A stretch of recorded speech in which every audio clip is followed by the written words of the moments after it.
Hi everyone, welcome back to another video.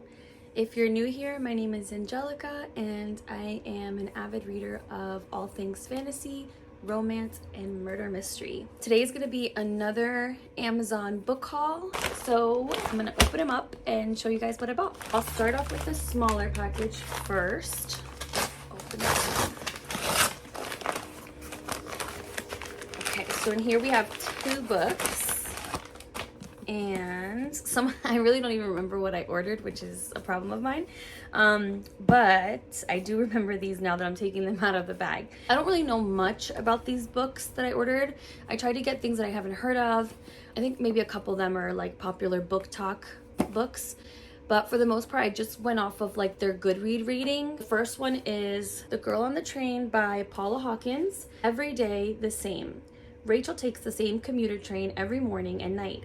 Every day she rattles down the track, flashes past a stretch of cozy suburban homes, and stops at the signal that allows her to daily watch the same couple breakfasting on their deck. She's even started to feel like she knows them. Jess and Jason, she calls them. Their life, as she sees it, is perfect, not unlike the life she recently lost. Until today. And then she sees something shocking. It's only a minute until the train moves on, but it's enough. Now everything's changed. Unable to keep it to herself, Rachel goes to the police. But is she really as unreliable as they say? Soon she is deeply entangled not only in the investigation, but in the lives of everyone involved. Has she done more harm than good? It says it's a major motion picture now, which I love. I love to get like a book first, read the book, and then see the adaptation in film and just kind of compare the two.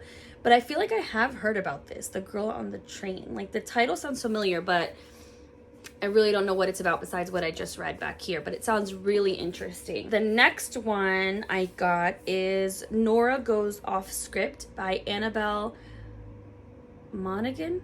I'm gonna butcher these names. This is what it looks like. Nora Goes Off Script. And it says, Romance Channel screenwriter Nora Hamilton knows the formula for love better than anyone. But when her too-good-to-work husband leaves her and their 2 kids, Nora turns her marriage's collapse into the best script of her life. When it's picked up for the big screen and set to film at her home with former sexiest man alive Leo Vance cast as her ex-husband, Nora's life will never be the same. After shooting wraps, Nora finds Leo on her porch with a half-empty bottle of tequila and a proposition. He'll pay $1,000 a day to stay for a week. She could use the money, but it's the need in his eyes that makes her say yes. 7 days. It's the blink of an eye or an eternity depending on how you look at it. Enough time to fall in love.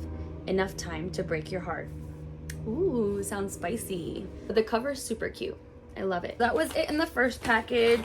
Take a sip of coffee really quickly. I actually make these myself. Shameless plug coming in.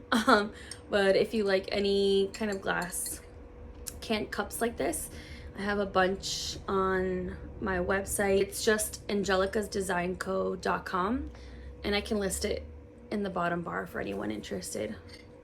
But yeah, these are the cups I make.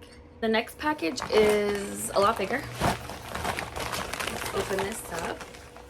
So we have 4 books in this one. So the first one is a book I've seen all over Book Talk. A couple of my friends have read it and they've said that it's a book I must read.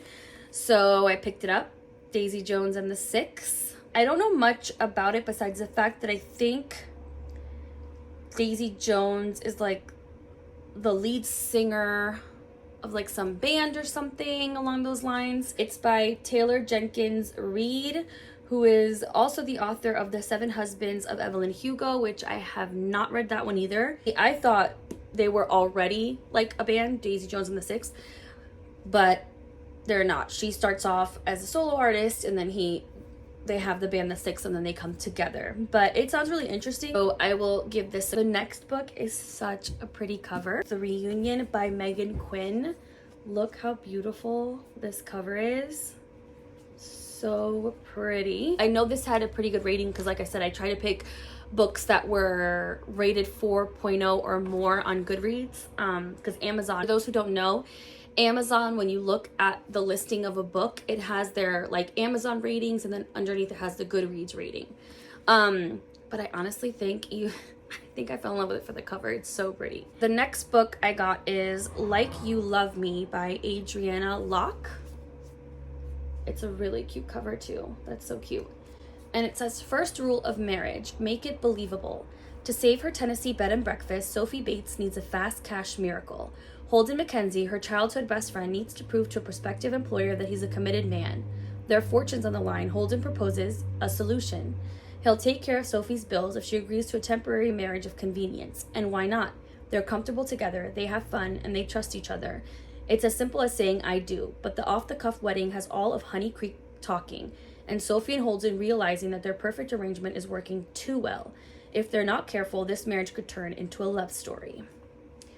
So now I remember why I picked this one up too. I love like a fake romance book that ends up turning into like a true love story.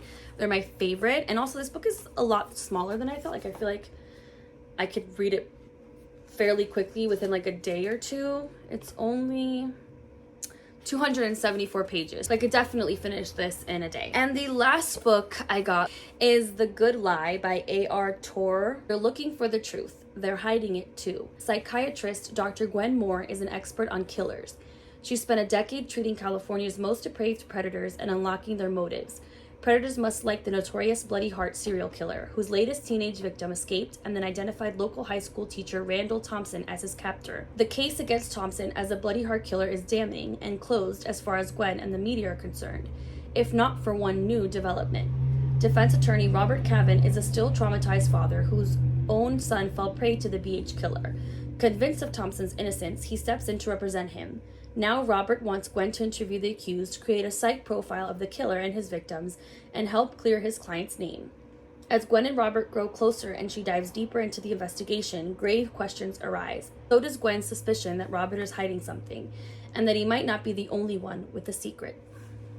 Again, this is another short book, so if it captivates me from the beginning, I'm going to read it fairly quickly. I'm currently finishing the Dreamland Billionaire series, so I'm on final offer, and I'm 320 pages in, so a little over halfway, and I just love it. We're just gonna add these to our ever-growing TBR cart and get to reading. Anyway, that's it for today. If you guys like this video, give me a thumbs up, and if you want to follow me on my social media accounts, I post all the time on Instagram, and I'm starting to get into like the routine of posting a lot on TikTok, so I'll link my handles in the bottom description bar. But that's it for today's video, and I will see you in the next one. Bye.